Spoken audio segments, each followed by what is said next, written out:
Hello friends, आप सभी का बहुत बहुत स्वागत है। तो ये हमारा चौथा चैप्टर है आदिवासी द्वीप और एक स्वर्ण युग की कल्पना। तो अब तक हम लोग जो है 6 क्लास की एनसीईआरटी, 7th क्लास की और 8th क्लास की 3 चैप्टर कंप्लीट कर चुके हैं। तो आप देखना चाहते हैं तो उसकी लिंक आपको डिस्क्रिप्शन में नीचे मिल जाएगी प्लेलिस्ट की, वहाँ से जाकर सारे चैप्टर देख सकते हैं। तो चलिए ये चौथा चैप्टर शुरू करते हैं आज। 1895 में बिरसा नाम के एक आदमी को बिहार में छोटा नागपुर के जंगलों और गांव में घूमते देखा गया। तो कब की घटना है? 1895 की। लोग कहते थे कि उनके पास चमत्कारी शक्तियां हैं, वह सारी बीमारियां दूर कर सकता था और अनाज की छोटी सी ढेरों को कई गुना बढ़ा देता था।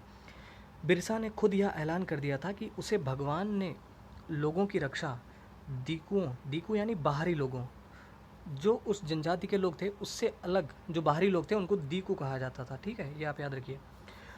दीकुओं की गुलामी से आज़ाद कराने के लिए भेजा है। कुछ समय के भीतर हजारों लोग बिरसा के पीछे चलने लगे। वे उसे भगवान मानते थे।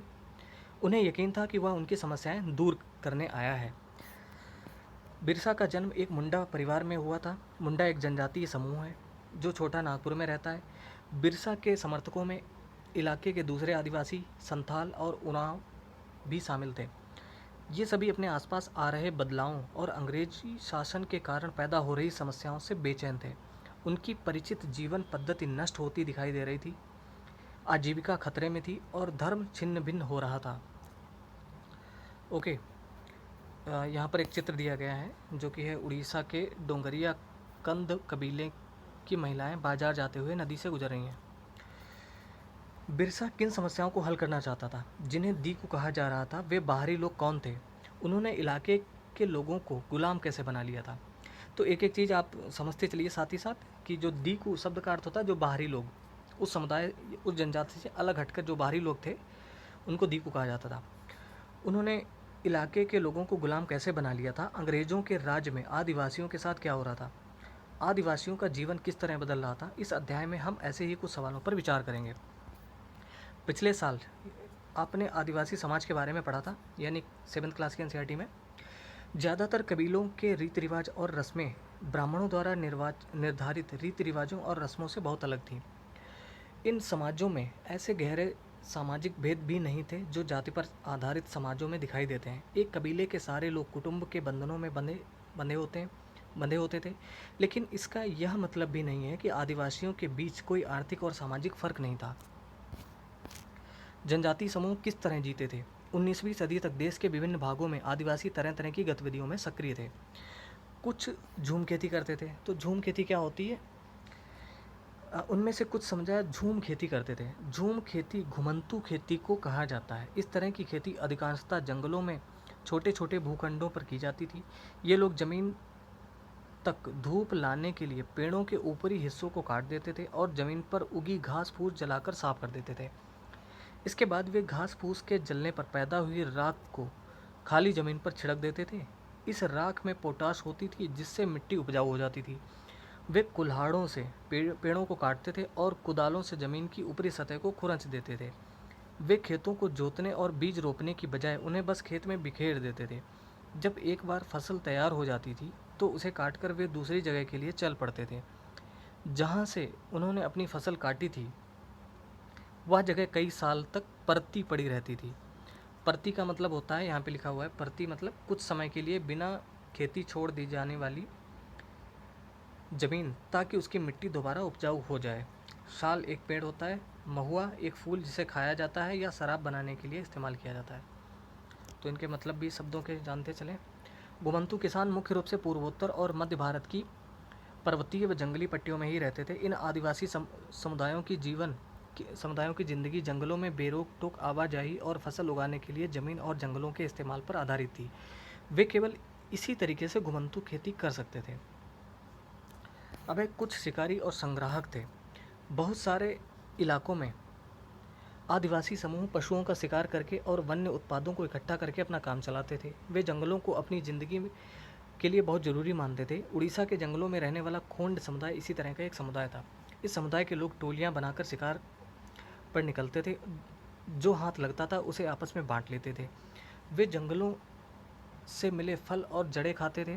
खाना पकाने के लिए वे साल और महुआ के बीजों का तेल इस्तेमाल करते थे। इलाज के लिए वे बहुत सारी जंगली जड़ी बूटियों का इस्तेमाल करते थे और जंगलों से इकट्ठा हुई चीज़ों को स्थानीय बाज़ारों में बेच देते थे।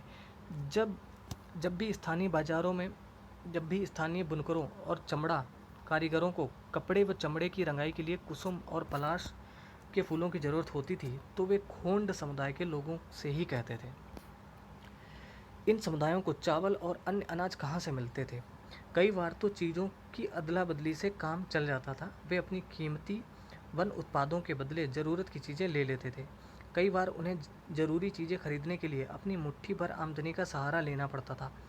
उनमें से कई लोग आसपास के गांवों में नौकरी भी करते थे। कोई बोझ ढोता था तो कोई सड़क निर्माण कार्यों में नौकरी करता था। कई आदिवासी खेत मजदूर थे। जब वन उत्पाद कम पड़ जाते थे तो आदिवासियों को मजदूरी के लिए ज़्यादा भटकना पड़ता था। लेकिन उनमें से बहुत सारे समुदाय जैसे मध्य भारत के बैगा औरों के लिए काम करने से कतराते थे। बैगा खुद को जंगल की संतान मानते थे जो केवल जंगल की उपज पर ही जिंदा रह सकती है। मजदूरी करना बैगाओं के लिए अपमान की बात थी। जो चीज़ें आसपास पैदा नहीं होती थीं उन्हें हासिल करने के लिए आदिवासियों को खरीद फरोख्त भी करनी पड़ती थी। इसकी वजह से वे कभी कभी व्यापारियों और महाजनों पर आश्रित हो जाते थे। व्यापारी बेचने की चीज़ें लेकर आते थे और भारी कीमत पर चीज़ें बेचते थे। सूदखोर महाजन भी आदिवासियों को कर्जा तो देते थे लेकिन उनका ब्याज बहुत ज़्यादा होता था। इस तरह बाजार और वाणिज्य ने आदिवासियों को कर्ज और गरीबी में ढकेल दिया था। लिहाजा वे महाजनों और व्यापारियों को बाहरी शैतान और अपनी सारी मुसीबतों की जड़ मानने लगे थे। कुछ जानवर पालते थे। बहुत सारे आदिवासी समूह जानवर पालकर अपनी ज़िंदगी चलाते थे। तो ये भी आपको याद रखना है कि आदिवासी समूह जानवर भी पालते थे। वे चरवाहे थे जो मौसम के हिसाब से मवेशियों या भेड़ों के रेवड़ लेकर यहाँ से वहाँ जाते रहते थे। जब एक जगह घास खत्म हो जाती थी तो वे दूसरे इलाके में चले जाते थे। पंजाब के पहाड़ों में रहने वाले वन गुज्जर और आंध्र प्रदेश के लबाड़िया आदि समुदाय गाय भैंस के झुंड पालते थे। कुल्लू के गद्दी समुदाय के लोग गडरिया थे और कश्मीर के बकरवाल बकरियां पालते थे। अगले साल इतिहास की पाठ्य पुस्तक में आप उनके बारे में विस्तार से पढ़ेंगे। यहाँ पर है शिकार का वक्त, बुआई का वक्त, नए खेतों में जाने का वक्त। तो ये एग्ज़ाम के पॉइंट ऑफ व्यू से उतना इम्पॉर्टेंट नहीं है। आप चाहें तो वीडियो को पॉज करके पूरा पढ़ना चाहें तो पढ़ सकते हैं, ठीक है।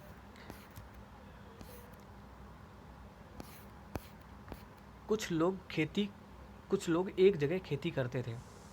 यहाँ पे बेवड़ शब्द का मतलब दिया गया। बेवड़ का मतलब होता है मध्य प्रदेश में घुमंतू खेती के लिए इस्तेमाल होने वाला शब्द। ओके, तो कुछ लोग एक जगह खेती करते थे। 19वीं सदी से पहले ही बहुत सारे जनजातीय कबीले एक जगह टिककर खेती करने लगे थे। वे बार बार जगह बदलने की बजाय साल दर साल एक ही जगह खेती करते रहते थे। वे हलों का इस्तेमाल करने लगे थे और धीरे धीरे उन्हें ज़मीन पर अधिकार भी मिलते जा रहे थे। बहुत सारे समुदायों में छोटा नागपुर के मुंडाओं की तरह ज़मीन पूरे कबीले की संपत्ति होती थी। कुल के सभी सदस्यों को उन मूल निवासियों का वंशज माना जाता था जिन्होंने सबसे पहले आकर ज़मीन को साफ किया था। लिहाजा ज़मीन पर सभी का बराबर हक होता था। फिर भी अक्सर ऐसा होता था कि कुल के कुछ लोग औरों से ज़्यादा ताकत जुटा लेते थे। कुछ मुखिया बन जाते थे और बाकी उनके अनुयायी होते थे। जो ताकतवर होते थे वे खुद खेती करने की बजाय अक्सर अपनी ज़मीन बटाई पर दे देते थे। ब्रिटिश अफसरों को गोंड और संथाल जैसे एक जगह ठहर कर रहने वाले आदिवासी समूह शिकारी संग्राहक या घुमंतू खेती करने वालों के मुकाबले ज़्यादा सभ्य दिखाई देते थे। जंगलों में रहने वालों की जंगलों में रहने वालों को जंगली और बर्बर माना जाता था। अंग्रेज़ों को लगता था कि उन्हें स्थायी रूप से एक जगह बसाना और सभ्य बनाना जरूरी है। औपनिवेशिक शासन से आदिवासियों के जीवन पर क्या असर पड़े? तो ये क्वेश्चन इम्पॉर्टेंट है।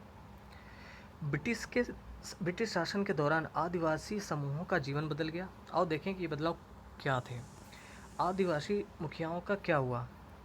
अंग्रेज़ों के आने से बहुत सारे इलाकों में आदिवासियों के मुखियाओं का महत्वपूर्ण स्थान होता था। उनके पास औरों से ज़्यादा आर्थिक ताकत होती थी और वे अपने इलाके पर नियंत्रण रखते थे। कई जगह उनकी अपनी पुलिस होती थी और वे ज़मीन एवं वन प्रबंधन के स्थानीय नियम खुद बनाते थे।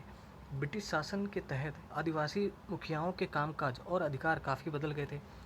उन्हें कई गांवों पर ज़मीन का मालिकाना तो मिला रहा, लेकिन उनकी शासकीय शक्तियाँ छिन गईं और उन्हें ब्रिटिश अधिकारियों द्वारा बनाए गए नियमों को मानने के लिए बाध्य कर दिया गया। उन्हें अंग्रेज़ों को नजराना देना पड़ता था और अंग्रेज़ों के प्रतिनिधि की हैसियत से अपने समूहों को अनुशासन में रखना होता था। पहले उनके पास जो ताकत थी, अब वह नहीं रही। वे परंपरागत कामों को करने से लाचार हो गए। यहाँ पर एक चित्र दिया गया है। पूर्वोत्तर के निसी आदिवासियों के एक गांव में लट्ठों से बना घर, जब ये घर बनाए जाते हैं तो पूरा गांव मदद करता है। हालांकि ये चित्र उतना स्पष्ट नहीं है यहाँ पर। घुमंतू काश्तकारों का क्या हुआ?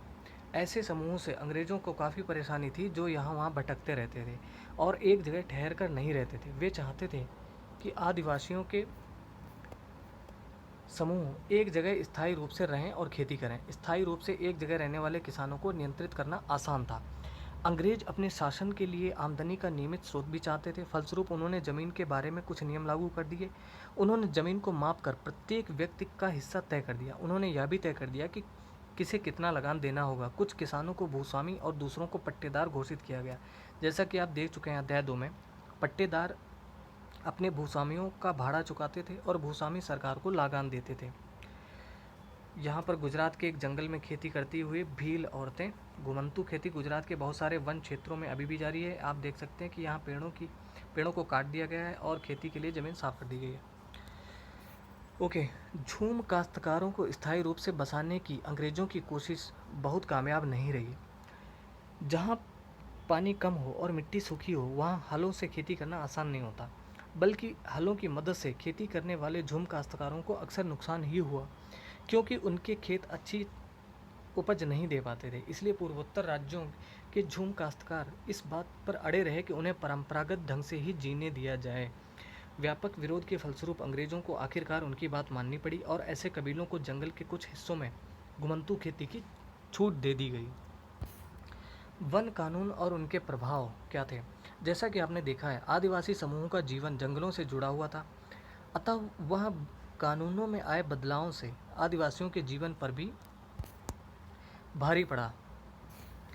अंग्रेज़ों ने सारे जंगलों पर अपना नियंत्रण स्थापित कर लिया था और जंगलों को राज्य की संपत्ति घोषित कर दिया था। कुछ जंगलों को आरक्षित वन घोषित कर दिया गया।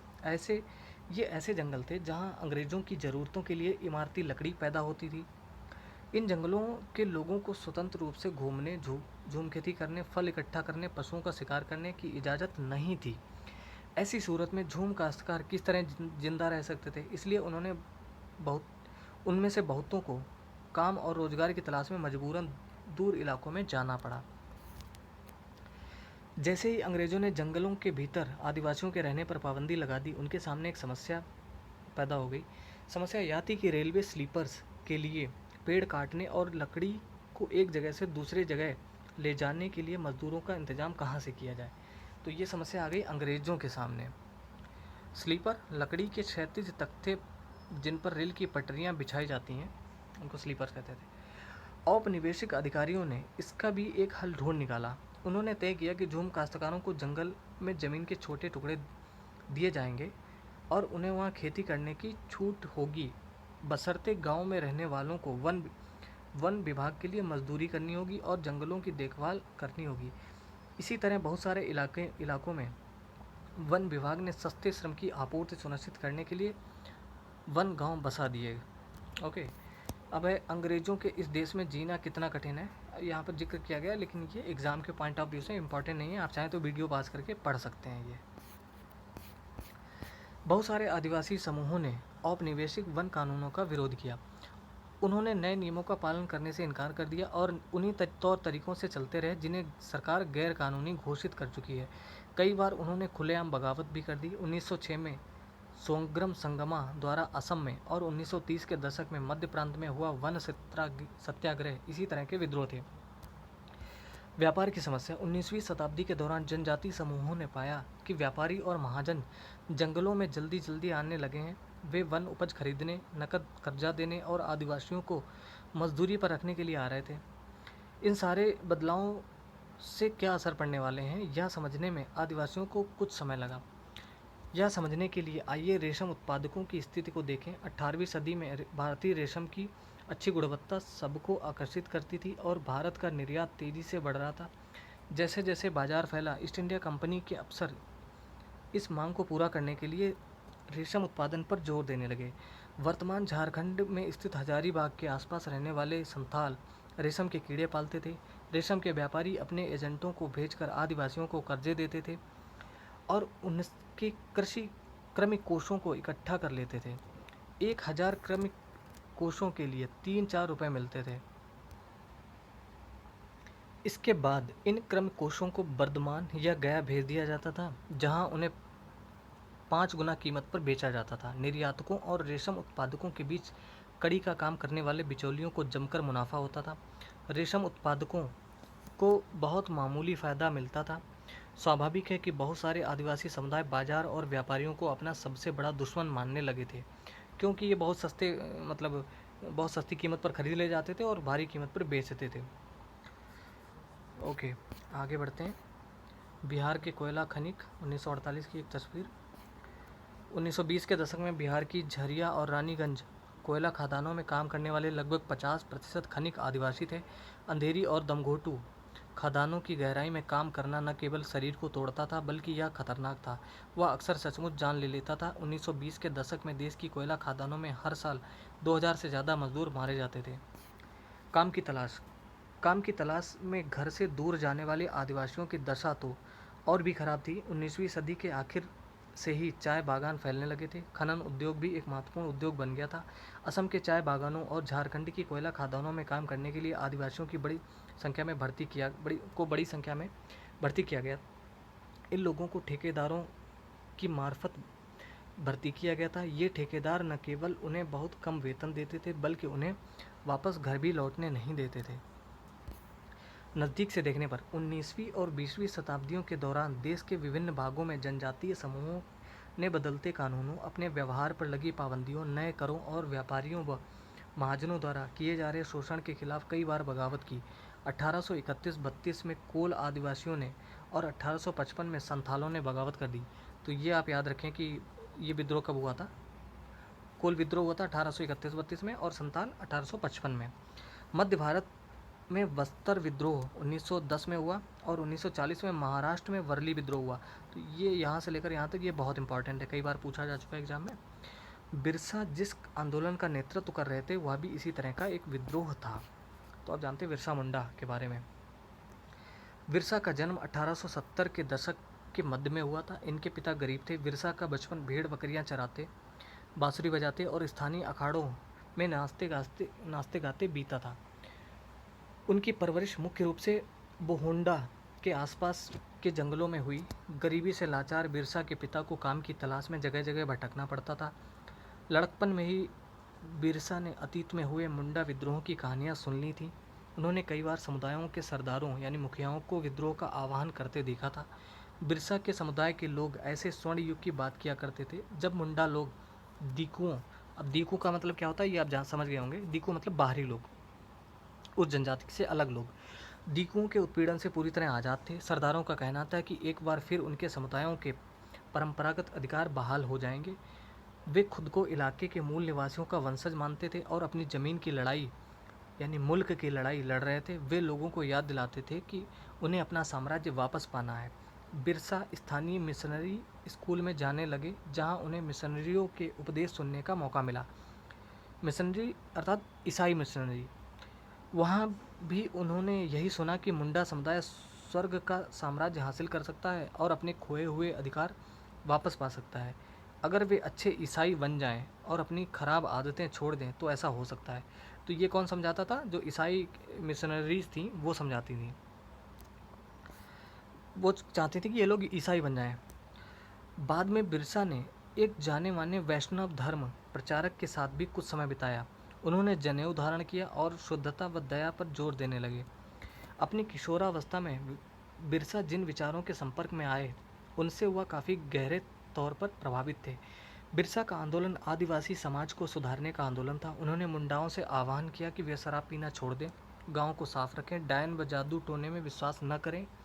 यहाँ ध्यान देने वाली बात है कि बिरसा ने मिशनरियों और हिंदू जमींदारों का भी लगातार विरोध किया। वह उन्हें बाहर का मानते थे जो मुंडा जीवन शैली को नष्ट कर रहे थे। वैष्णव का अर्थ होता है विष्णु की पूजा करने वाले लोग वैष्णव कहलाते हैं। ओके, 1895 में बिरसा ने अपने अनुयायियों से आह्वान किया कि वे अपने गौरवपूर्ण अतीत को पुनर्जीवित करने के लिए संकल्प लें। वह अतीत के एक ऐसे स्वर्ण युग सतयुग की चर्चा करते थे जब मुंडा लोग अच्छा जीवन जीते थे, तटबंध बनाते थे, कुदरती झरनों को नियंत्रित करते थे, पेड़ और बाग लगाते थे, पेड़ पालने के लिए खेती करते थे। उस काल्पनिक युग में मुंडा अपने बिरादरों और रिश्तेदारों का खून नहीं बहाते थे, वे ईमानदारी से जीते थे। बिरसा चाहते थे कि लोग एक बार फिर अपनी ज़मीन पर खेती करें, एक जगह टिककर रहें और अपने खेतों में काम करें। अंग्रेज़ों को बिरसा आंदोलन के राजनीतिक उद्देश्यों से बहुत ज़्यादा परेशानी थी। यह आंदोलन मिशनरियों, महाजनों, हिंदू भूस्वामियों और सरकार को बाहर निकालकर बिरसा के नेतृत्व में मुंडा राज स्थापित करना चाहता था। यह आंदोलन इन्हीं ताकतों को मुंडाओं की सारी समस्याओं व कष्टों का स्रोत मानता था। अंग्रेज़ों की भूनीतियाँ उनकी परंपरागत भूमि व्यवस्था को नष्ट कर रही थीं। हिंदू भूस्वामी और महाजन उनकी ज़मीन छीनते जा रहे थे और मिशनरी उनकी परंपरागत संस्कृति की आलोचना करते थे। जब आंदोलन फैलने लगा तो अंग्रेज़ों ने सख्त कार्रवाई का फैसला लिया। उन्होंने 1895 में बिरसा को गिरफ्तार कर लिया और दंगे फसाद के आरोप में 2 साल की सज़ा सुनाई।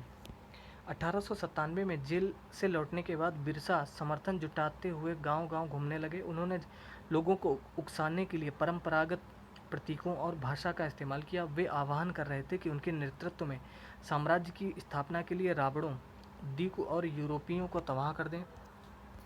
बिरसा के अनुयायी दीकू और यूरोपीय सत्ता के प्रतीकों को निशाना बनाने लगे। उन्होंने थाने और चर्चों पर हमले किए और महाजनों व जमींदारों की संपत्तियों पर धावा बोल दिया। सफ़ेद झंडा बिरसा राज का प्रतीक था।